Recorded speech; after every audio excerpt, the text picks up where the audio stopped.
Another way to help the students to master the content is to read through their answers for the topical questions. This is another key thing any student should have done. That they should have done all the topical questions that comes at the end of every topic in a separate book somewhere. It looks like some summary notes of a kind. They should also be able to go through them.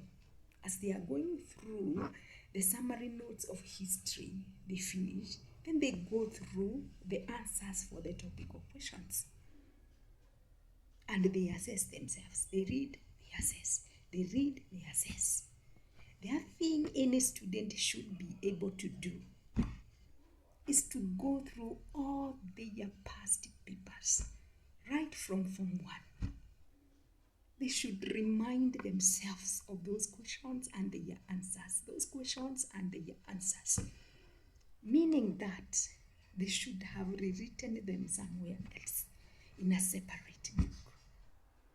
This student who goes through these documents is bound to pass, is more than ready for the exam.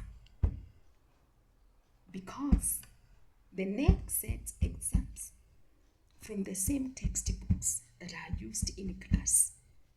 The NEC uses its objectives that are already stated in the syllabus to set their exams.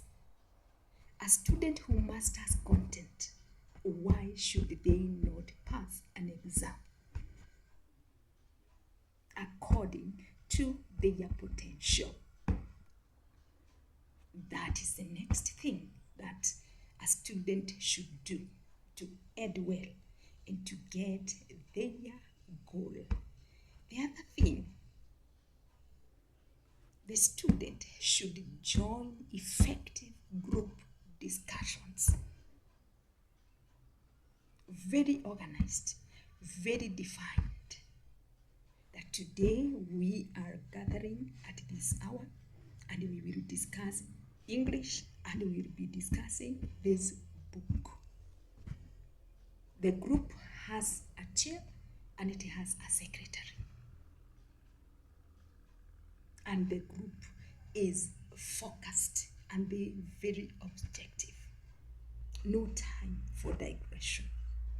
Those are effective. It helps the student now cement their mastery of content. They can even appear in this discussion group without a book. They are able to contribute.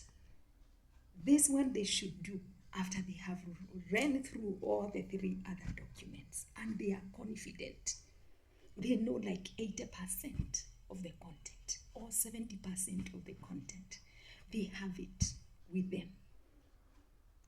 When they go for that discussion, they become very effective and very fast. They are able to discuss so many things because they are not struggling to look for these answers. And if they were to look for them, they actually know where to find them. Number next, at this time, every candidate should relate with positive-minded people. If you're in a group that is saying, I wonder whether I'm going to make it, you should run away from that group as early as 6 in the morning. You should be in the group that is saying, I will try, I must pass it, I must go to campus, I must go to college, I must become what I was intended to become. That's the group to join as a student. The other thing is working consistently until you finish the last paper. What do I mean by that? There are tendencies where the students get used to the exam, even if it is the KCSE. They feel, it's like any other exam, and they don't read properly. They take it lightly. You shouldn't be one of those people. Work as hard as you can until you finish the last paper. Then you can confidently Wait for your results. And finally, let us trust God. The horses are normally prepared for war, but it is God who grants victory. Prepare your horses for war and leave it to God to grant you victory, because God needs to appear in the marking, need to appear in the release, need to appear in your health, need to appear in everything that is happening during the exam period. And with these guidelines, I can 100% assure you of your success if you did these few things. I've been your host, Dr. Jedida Muturi, and bye-bye until next time. I wish you success. I wish you God blessings in your exam. Thank you so much.